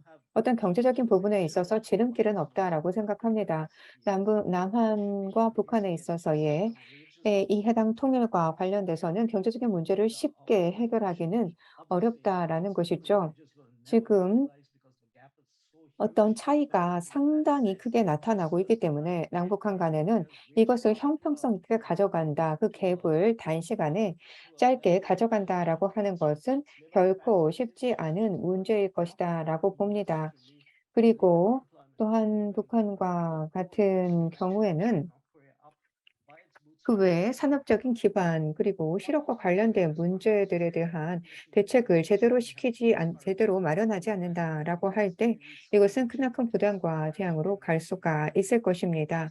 그렇기 때문에 독일이 관련된 정책을 세우고 인플레이션과 관련된 정책을 세우고 그 외에 지구 관련된 부분들에 대한 조정을 한 것처럼 그런 준비가 필요할 것입니다. 북한과 같은 경우에는 또한 경제 특구와 같은 재정들도 필요할 것이다라고 봅니다. 이를 통해서 생산성에 있어서의 증대를 가져갈 수 있도록 하고 또한 그 외에도 재산권을 행사할 수 있도록 하는 것, 부동산과 관련된 부분들에 대한 여러 가지 조정 작업들이 필요할 것입니다. 이 독일에 있어서의 투자를 살펴보게 되면 상당히 베이스 수준이 달랐던 것들이 사실입니다. 서독과 동독 간에 달랐는데요. 이것이 남북한에도 그대로 나타날 거라고 생각이 됩니다. 이제 하나에 있어서의 통합된 한반도가 생기게 된다라고 할 때 부동산에 있어서 권리를 주장하는 많은 주장들이 있게 될 것입니다. 그리고 이것을 해결하는 데 있어서 많은 현금이 필요할 수가 있습니다. 이것이 독일에 있어서의 나치 기간까지 거슬러 올라가는 그러한 권리에 있어서의 에, 해당 주장이라고 하는 부분들이 해결되기까지 상당한 부분에 시간이 걸렸다라는 것이죠. 그렇기 때문에 그 중요한 부분들을 짚어보았습니다. 또 하나 더 마지막으로 말씀드리고자 하는 것은 자유롭고 하나된 한반도라고 하는 것을 가져갈 수 있도록 하기 위해서는 한국인들 스스로가 주도하는 올바른 방향을 찾아야 됩니다. 독일과 같은 경우도 노동계와 그리고 또 재계가 자신들에 있어서의 이해를 상당 부분 조장했던 것들이 어려움을 주었고 그리고 그것을 조장하기 위한 작업들을 했는데 남북한도 마찬가지다라고 생각하고 있습니다. 조금 더 갑작스러운 한반도에 있어서의 통일이 북한의 붕괴에 의해서 있을 수 있는 것을 고려를 하고 어떠한 부분들을 시사점을 독일에서 얻을 수 있는지 어떠한 경제적인 준비를 해야 하는지 이렇게 함으로써 최악에 있어서의 혼란을 막을 수 있을 것이다라고 생각합니다. Thank you very much, Sarab. 네, 감사합니다. Very helpful. 아주 시사점을 담은 말씀을 해주셨는데요. 동독과 서독에 있어서의 케이스를 들어주셨습니다. 상당히 함의점과 시사점을 주는 것이다라고 생각합니다. 상당히 남북한 간에 있어서의 차이는 동독과 서독의 차이보다 더 크지 않는가 이렇게 생각이 되는데요. 그렇지만은 어쨌든 시사점을 배울 수 있을 것 같습니다. I appreciate all of your comments there, and we hopefully can dig into those in the future. 해주신 말씀 모두 정말 감사드립니다. These processes need to be considered in advance and not 사실 last minute. 말씀해 주신 것처럼 이런 여러 가지 프로세스들은 미리 생각해 놔야 하는 것들입니다. 사실 실수를 하기 전에 미리 예전의 실수로부터 배우는 것이 쉽지는 않을 것입니다. 그리고 또 말씀하셨다시피 저희는 정말 앞으로 어떻게 될지 모를 것입니다. 세계는 정말 빠르게 바뀌고 있고 곳곳에서 변화가 발생하고 있기 때문에 정말 변화는 아주 극적으로 만들어질 수도 있고 만약 그렇게 변화가 만들어진다면 북한이 어떻게 바뀔지 모릅니다. 그러므로 말씀해 주신 이런 상황들은 다 미리 생각해 봐야 할 것 같습니다. 그래서 이렇게 연설해 주신 것 정말 감사드리고요. 또 수라브 연구원님께서는 또 미국에서도 거의 20년 동안 시간을 보내시면서 이런 정책과 관련한 질문을 많이 다뤄보신 것으로 알고 있습니다. 그리고 또 네, 미국에서 이제 자녀들을 기르셨고 또 이제는 중미 연구소 선임 연구원으로 계시기 때문에 중국에 대한 관점도 가지고 계십니다. 그런 점에서 이렇게 광범위하게 관점을 공유해 주셔서 감사드립니다. 네, 발표자분들 모두 감사드립니다. 몇 분 정도 이제 질문을 다루고 또 논의를 해볼 수가 있겠는데요. 먼저 네, 난진 창립 이사님에 대해서 질문이 있는데요. 박종수 위원장님께 질문이 있습니다.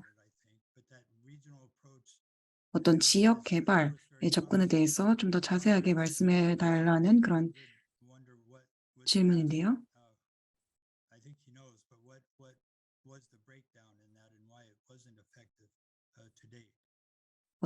어떤 게 효과적일 수 있는지 그 프로젝트에 대해서 좀 더 말씀을 해 주실 수 있을까요? 박 박사님?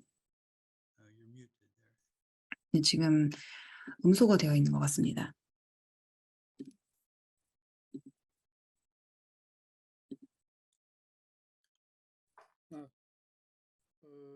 지금 그 우크라이나 사태가 지금 진정이 안 된 상황에서 한반도 문제가 쉽게 어떤 그 해결의 전기를 마련할 가능성은 높지 않다고 봅니다. 그리고 지금 우크라이나 전쟁이 진행되는 과정에서 북한과 러시아가 아주 동맹에 가까울 정도로 서로 협력을 하고 있습니다. 그중에 대표적인 것이 북한의 노동력을 돈바스 지역에 파견하는 방향으로 서로 긴밀하게 협조가 이루어지고 있는 것 같습니다. 그래서 한반도 문제가 만약 러시아하고 북한이 더 우크라이나 사태 협력 관계를 강화할 경우에 별로 그렇게 긍정적인 영향을 받지 못할 거라는 거죠. 특히 이제 북한이 핵실험 문제를 계속 추진해 왔는데 이 핵실험 문제가 좀 더 북한 측의 가시적인 결과로 나타날 가능성, 여기에 대한 그 대비를 이제 우리 서방 측에서는 해야 된다고 봅니다. 어떤 경우든 북한이 핵실험을 하지 않도록 좀 대북 제재나 그리고 대북의 그 접근을 좀 더 유화적으로 나아가는 게 현실적인 방안이라고 봅니다. 예, 땡큐.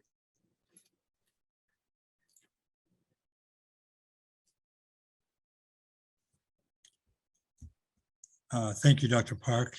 And for sure, North Korea was 네, dropping 감사합니다. 북한이 물론 그런 에너지 정책 같은 거에 있어서는 조금 지금 동력이 떨어지고 있는 것 같긴 합니다. 하지만 앞으로 분명 고민해 볼 수 있는 프로젝트라고 생각합니다. 그리고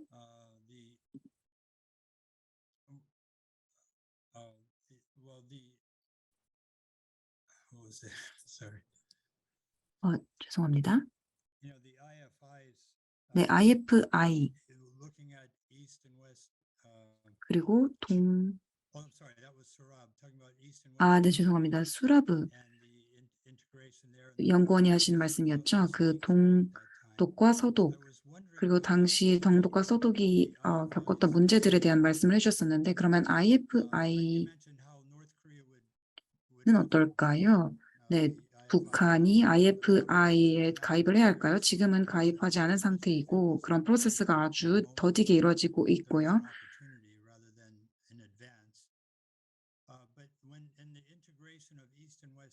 그런데 동독과 서독의 통합을 보면 제 생각엔 동독이 IFI의 회원은 아니었을 거라고 생각을 하는데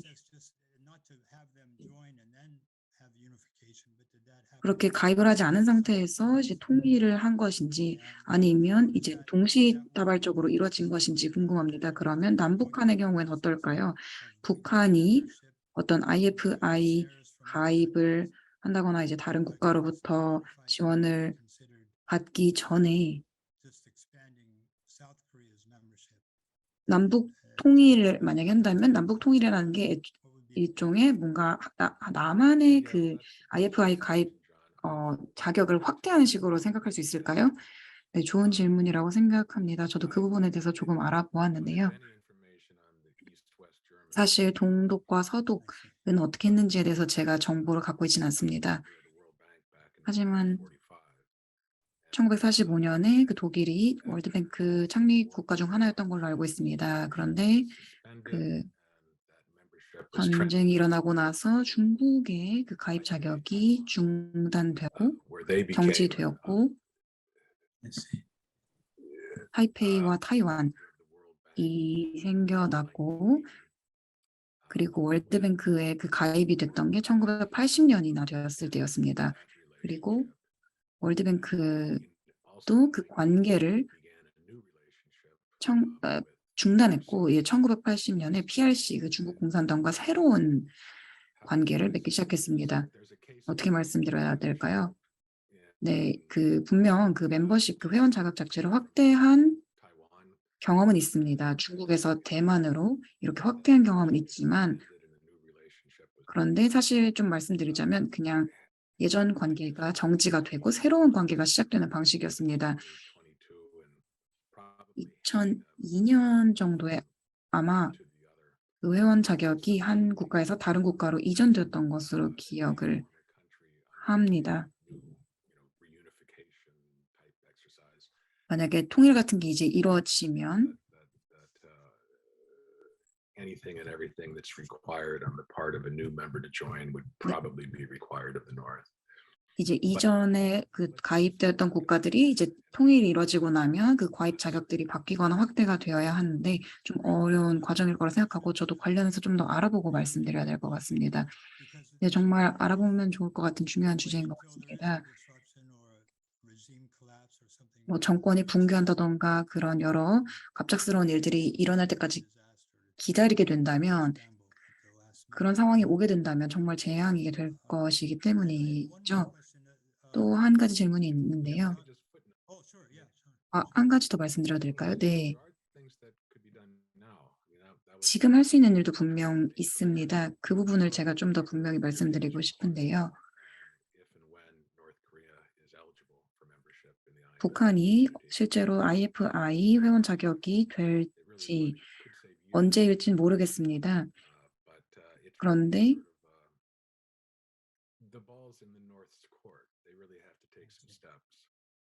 수년이 걸릴 수도 있는데 정말 그 과정까지 가기 전에 미리 어느 정도 단계를 밟아가는 게 중요하다고 생각합니다. 네, 알겠습니다. 어느 정도 그 작은 발걸음을 지금이라도 곧 시작할 수 있게 되면 좋겠습니다. 그리고 이전에 했던 세션에서 그 전체의 세션 그리고 안보에 대한 세션에서 경제에 대한 이슈가 아주 자주 언급되었습니다. 그래서 분명 어떤 경제 이슈와 관련된 에너지가 지금 어떤 열기가 많은 것 같습니다.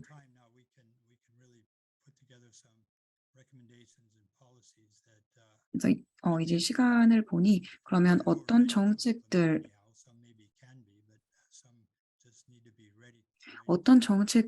실제로 이행할 수 있는지 그런 것들을 이제는 내놓아야 할 때가 되지 않는가라는 생각이 듭니다. 질문이 추가적으로 지금 보이진 않는데요. 혹시 참여자분들 중에서 질문이 있다거나 코멘트가 있으신 분 있으실까요? 지금 아주 훌륭한 제안이라든가 고려사항들을 연사분들께서 말씀해 주셨기 때문에 여기에 대해서 논의할 게 많다고 생각합니다. 그리고 자유통일 한국 실현과 관련해서 정말 많은 부분들을 말씀해 주셨기 때문에요. 네, 수라브 선임연구원님. 네, 저는 이현승 연구원님의 말씀이 정말 중요하다 생각합니다. 전기 공급이 중요하다 생각하고 또 남한의 전기 어떤 인프라를 갖추고 그것을 북한으로 전송하는 것 되게 중요하다고 생각합니다.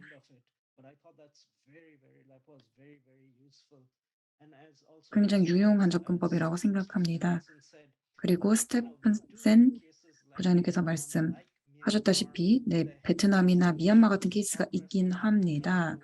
초기에 어떤 노력이 있었고 움직임이 있었고 이런 정권들이 좀 더 시장 주도적인 국가가 되도록 하려는 노력이 있었던 것 알고 있습니다.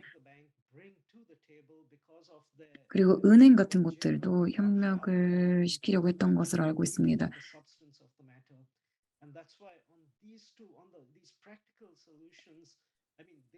그래서 어떤 실질적인 해법이 필요하다고 생각하고 좀 더 빠르게 움직여야 한다고 생각합니다.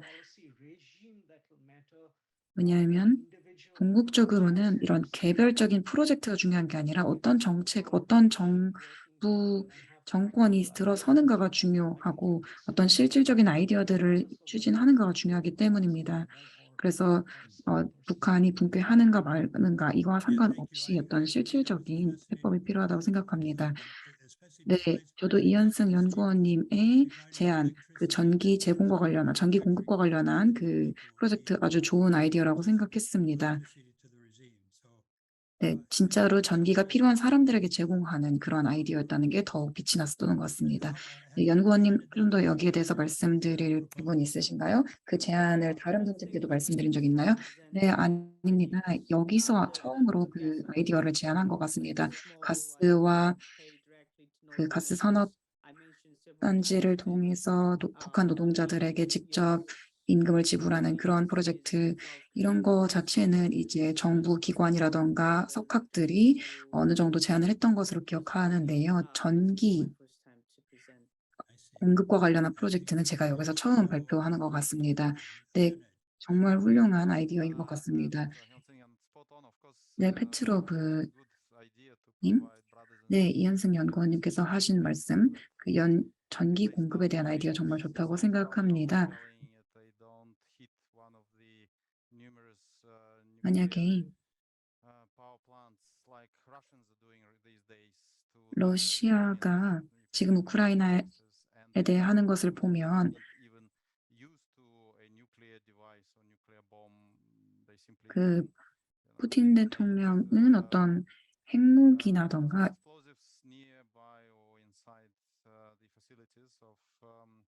이런 것들에 사실 익숙하지 않고 사실 원자력 발전소 내에 뭔가 무기 같은 것, 폭발물 같은 것들을 심어 놓고 나중에 그것을 위협으로 사용을 할 수도 있을 것 같은데 갑자기 그런 걸 상상하니까 이게 '협박의 수단으로 사용될 수 있지 않을까.' 이런 생각이 갑자기 들어서 말씀드렸습니다.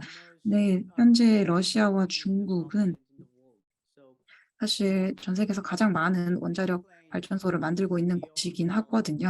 그런데 이들의 계획은 사실 우리의 어떤 상상을 넘어서는 것 같습니다. 이제는 그 원전 산업 자체를 그런데 지금은 이런 원전 산업 자체를 어 기부하려는 방식으로 가고 있는 것 같아서 특히 제 생각에는 한국에서는 크게 문제가 될 것 같지는 않습니다. 네, 저도 동의합니다. 또 지금 그린 에너지에 대한 관심이 많은 상황입니다. 그리고 개발도상국들을 지원하려는 그런 노력도 현재 서방 국가에서 일어나고 있습니다. 에너지가 정말 중요한 분야인 것 같고 또 아까 남광규 박사님께서 그 여의도에 금융 허브를 구축해야 된다라는 아주 훌륭한 아이디어도 내주셨었습니다. 저희가 지금 거의 결론에 다다르고 있는 것 같기는 한데요. 또 다른 의견이나 질문 있으실까요? 혹은 뭔가 제안이라던가 이런 게 있으실까요? 정말 많은 좋은 제안 그리고 생각해 볼 만한 점들을 던져주셨습니다.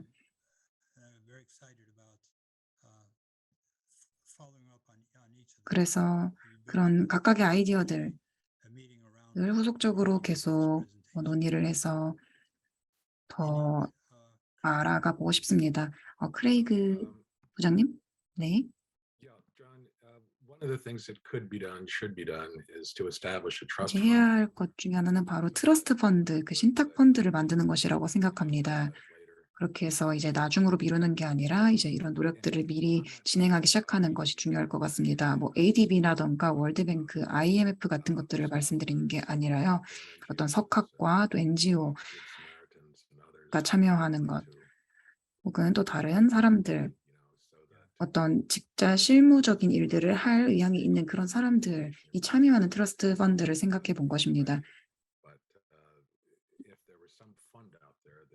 만약에 어떤 펀드가 있다면, 저희가 지금 이야기하고 있는 이런 제안에 관심이 있는 펀드가 있다면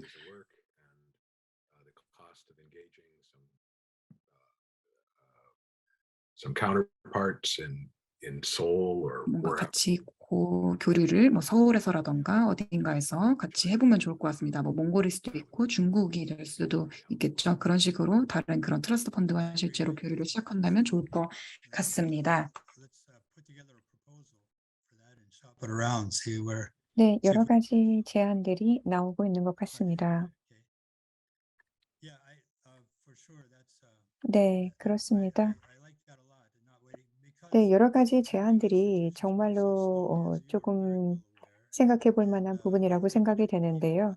빠르게 움직일 수는 없는 상황이긴 하지만 우리에게 조금 더 유연하게 접근을 할 수 있는 기회도 주는 것 같습니다. 기업가 정신에 기반한 여러 활동들을 촉진할 수도 있을 것 같습니다. 네. 여의도의 파이낸셜 허브 프로젝트를 남 박사님께서 언급해 주셨는데 네, 요새 신탁 펀드를 그러면은 뭐 추천을 하시는 겁니까? 네, 지금 뮤트가 되어 있는 것 같습니다. 마지막 말씀을 들어볼까요? 한국의 남 박사님. Yeah, yeah. 아주 good idea.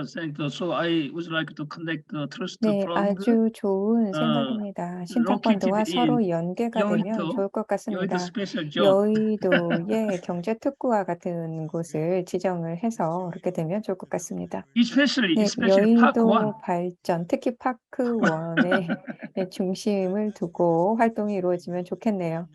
네, 그렇습니다. 상당히 새롭게 지어진 타워 몰 시설인데요. 네, 제가 이 건축 부분과 같은 경우에 상당히 많은 부분들을 이미 봐왔기 때문에 제가 그렇게 놀랍다라고 하는 건축물은 없었는데 파크원은 상당히 아름답게 잘 연계가 되어 있더라고요. 여러 각도로 해서 음 멋지게 지은 부분이라고 생각이 됩니다. 그래서 '금융계를 대표할 수 있는 건물이다.'라는 생각을 했거든요. 그래서 파이낸스 건물로서 어 상당히 의미 있을 수 있다라고 생각이 됩니다. 네, 여러분들께 다 감사의 말씀을 드립니다. 여러분들께서 많은 식견을 나누어 주셨습니다. 중요한 질문도 제시를 해 주셨고요.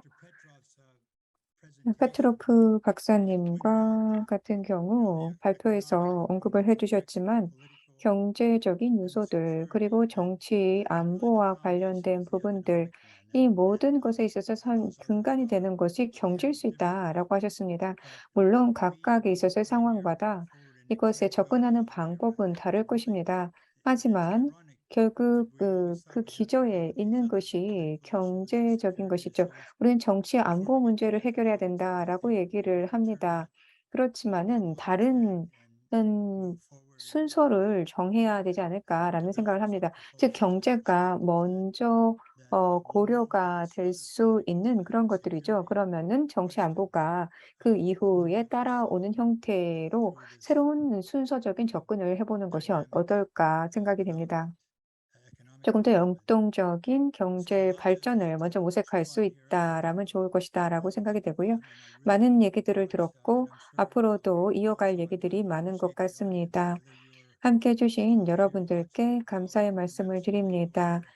지금 한국에서 그리고 국제적으로 함께 해주시고 또한 녹화를 통해서도 함께 해주시는 분들이 있을 거라고 생각이 되는데요. 제안과 질문과 의견에 감사의 말씀을 드립니다. 이런 이니셔티브를 계속해서 이어갈 수 있기를 바랍니다. 이에 기반해서 자유롭고 하나된 한반도를 만드시길 바랍니다. 감사합니다.